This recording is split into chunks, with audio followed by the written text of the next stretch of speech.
Okay, ladies and gents, welcome back to yet another episode of the CM42 TV Wrestling Chat, talk about wrestling and discuss our thoughts series here on CM42 TV. That is the official copyrighted and trademark title. Do not steal! This is going to be a wee thing where I'm going to try and do weekly anyway. Sometimes, so much happens in the wrestling world, or so little happens in the wrestling world. There's either too much to talk about, or too little to talk about, or I find it hard to kind of verbalise my feelings and my opinions about current wrestling stuff, or if I want to talk about older stuff, I enjoy just checking it out on the network and watching it and enjoying it. And that sort of thing. It's never really the case of I have to record my thoughts and that sort of thing. However, I do enjoy talking about wrestling here on YouTube. It is what kind of got me started on YouTube and stuff. It's always what I kind of started with, and it's still the number one thing that's on my mind, you know what I mean? Like, as many movies as I love to watch, and as much music as I love to listen to, and as many times as I try not to laugh here on the channel, wrestling is always my number one thing. So if I can kind of bring that to the channel again in some way, shape or form, I would be all for that. So last Tuesday actually, funnily enough, I talked about the Royal Rumble, talked about Royal Rumble 2020, kind of talked about the Worlds Collide show, talked about the Raw after the Rumble, and I thought Tuesday's an ideal day, to talk about wrestling. I always found that difficult, like trying to find the right day, because you either, talk about something and then like it's outdated after a day, or, it's really too fresh and then you've got Raw the next day and everything changes. I think Tuesday's a fine day because you've got NXT and AEW on the Wednesday, but it's not as if I talk about that as much, because it's not necessarily a war to me. It's more like, again, both these great products. Raw's kind of the one that I'm always, watching. I know SmackDown's kind of like the main brand now, which is really cool and bonkers, the fact that now it's not Raw anymore. And I think that kind of leaves a little bit of space on Raw for some breathing room, which is going to lead into some of the things I'm talking about in this video. But, SmackDown, I tried to watch as much as I can, but just being on at the weekend is a bit harder to catch. I do tend to watch it most weeks, but like last week I missed, and Strowman won the Intercontinental title and I fucking missed it. I saw that clip, but I didn't see the whole show. Whereas Raw I tend to watch in full every week, or at least skim through most of it and watch the stuff that I like, and I watch the guys that I like and girls. But that's another thing as well. Like, I tend to like everybody. There's not many people that I don't like. There's not many people that I'll skip. I'll skip the occasional random sort of slow burner match, if it's a tag match we've seen 40 times, or if it's like Eric Rowan in a squash match, or Mojo Rawley, or whoever, like people who I don't really feel like I'm going to miss anything too much without sounding rude, because I know they're all personally watching and going to be offended by my opinion. But people like, okay, let's think right now, who's not miss, who can I feel like I cannot miss? Big Drew McIntyre, Kevin Owens, I can't miss. Roman Reigns, I can't miss. Ricochet, Rey Mysterio, there's loads. Cesaro, I don't like to miss. Shinsuke, I don't like to miss, but I just did. Daniel Bryan, of course. Bray Wyatt as of late. People like that, I just don't want to miss. And then if you get anybody coming back, like for rare appearances, say it's like Lesnar, or Taker, or Stone Cold, or people like that, Goldberg, people who just pop in and out, you kind of want to see their stuff. Edge now, even Randy Orton. I tend to try and watch Randy Orton stuff. John Cena when he's there. Looking forward to Cena coming back at some point. Which I never thought I'd say as well. That's a video I could make on a wrestling chat episode. Let's talk about the evolution of John Cena and why he is now, one of the GOATs, and why at one point I really didn't like him. And it's funny, it's like, I guess we're getting into it now, but it's like your John Cena fandom kind of goes in waves, isn't it? Like, as you grow up, he was always the one, as I was getting older, my opinions were kind of changing with. Let's do that at one point. I feel like I've got lots to chat about on John Cena, so maybe I'll do that at some point. Don't want to get. I know I want to talk about that. It's fine. I'll save it for next week. This couch keeps squeaking. I don't know. That's annoying. Anyway, what I wanted to talk about today was that can't miss factor. Why, Raw is can't miss for me now, and why, WWE Raw, Monday Night Raw, if you didn't know it was on Mondays, the longest running episodic TV show in history. It's just that again, why Raw is my favourite show to watch now, wrestling wise. Why it's not NXT anymore, why it's not AEW anymore, why it's not SmackDown anymore. And I say anymore because at some point in the last couple of years I would have said those shows were my favourite. When AEW first like started and stuff, That was like, you know, the intrigue was there and what's going to happen, what's it going to look like, let's see the competition. That was my favourite show. It was the one I looked forward to the most.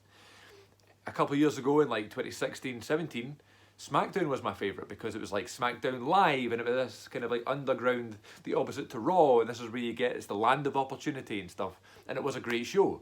Still is a good show, but it's not as good as it was. SmackDown was my favourite. And then you want to talk about favourite shows. Between like 2014 to 2017, NXT was the best, and it is still the best wrestling show on TV. It's better than AEW, it's better than SmackDown, it's better than New Japan in terms of actual wrestling and storyline development and characters and stuff like that.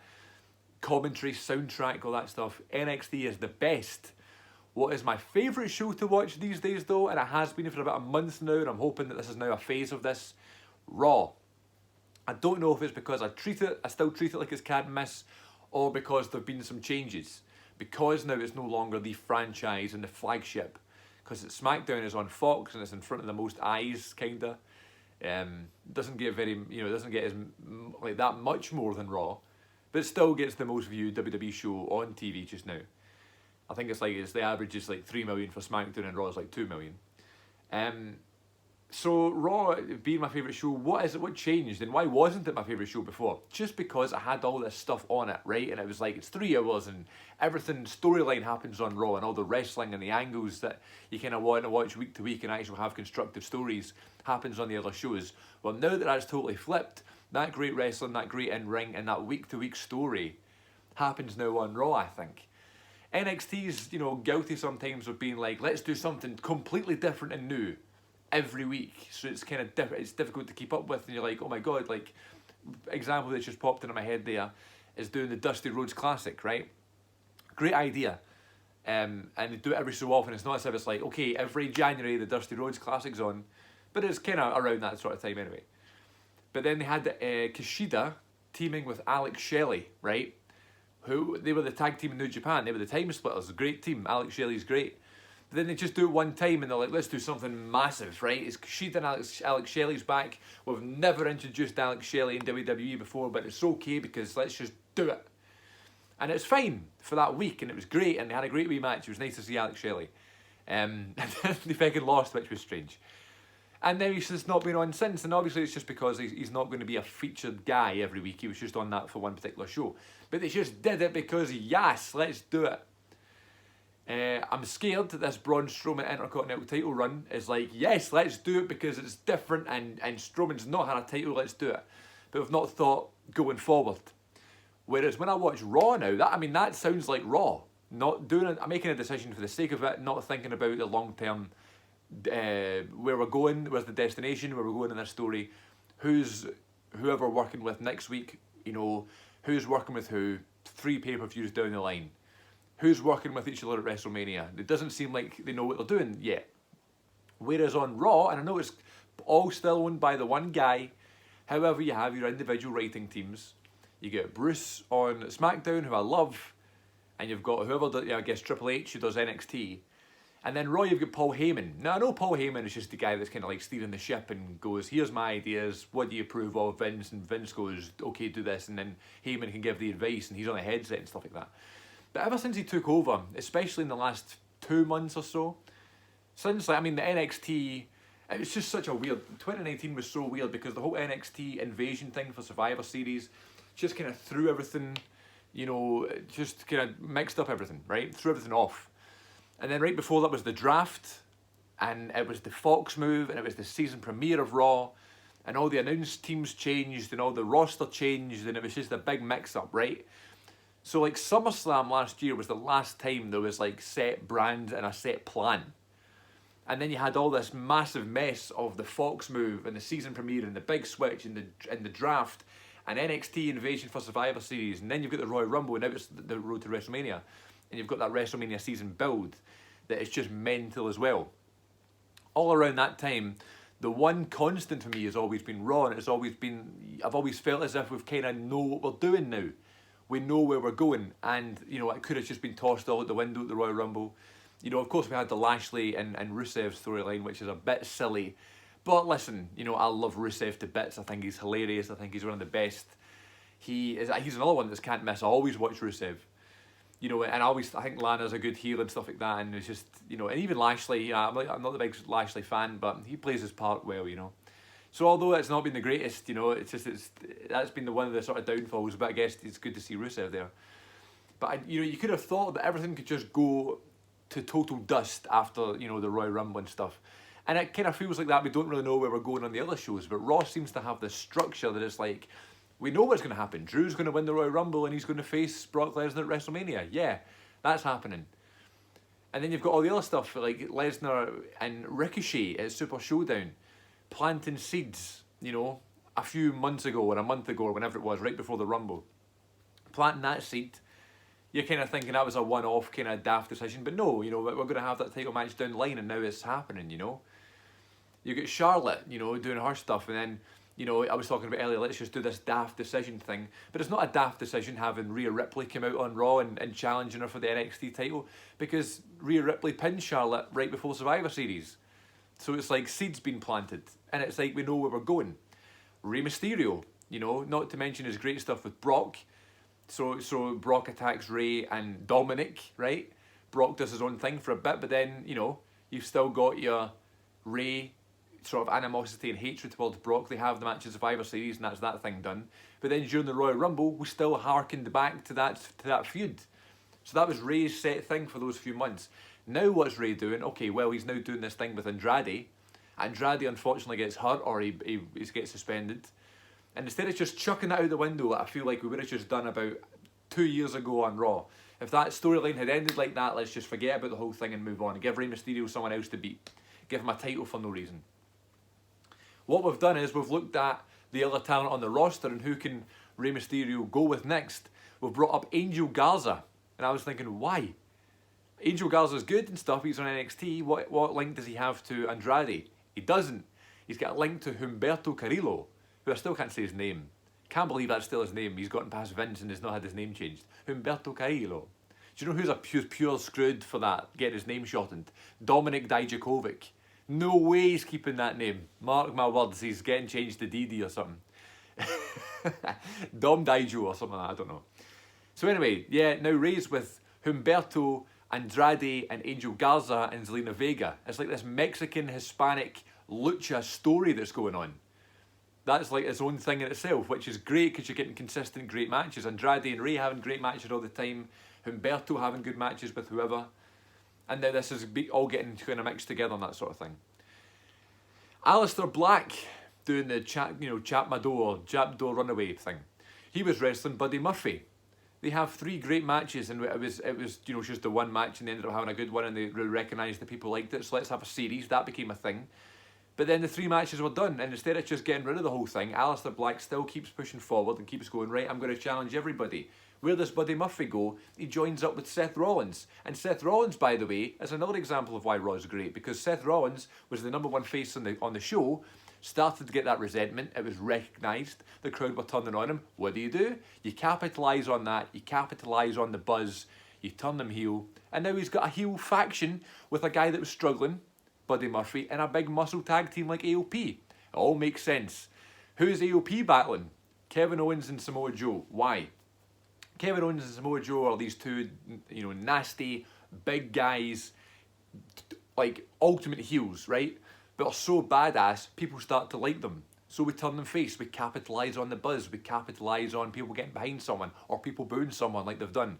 So now Kev and Joe are the 2 most popular guys on Raw. They're fighting the biggest heel on Raw, which is Seth, and his backup. But then Joe and Owens have got their own wee feud going on here. Who's the better big man? You know, at the Royal Rumble, they had that wee encounter, and they had that wee, you know, fight they went on. That's going to lead to matches. It just feels like we have a structure on Raw. It feels like I'm safe watching the show. We know where we're going, you know, after this.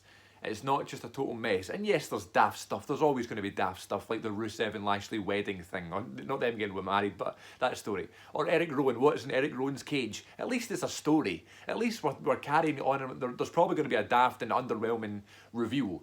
But at least it's there, and at least it's something that people can get invested in. People are kind of taking bets on what it could be, and people are talking about it. Like my mate was up the other night, we were watching the Super Bowl, and he was like, "What do you think's in Eric Rowan's cage?" And I was like, "What did you just ask me?" Like, it's honestly like people are talking about it. So I don't know. I don't know what's in Eric Rowan's cage. I don't really care at the minute, but I think I will when it's revealed.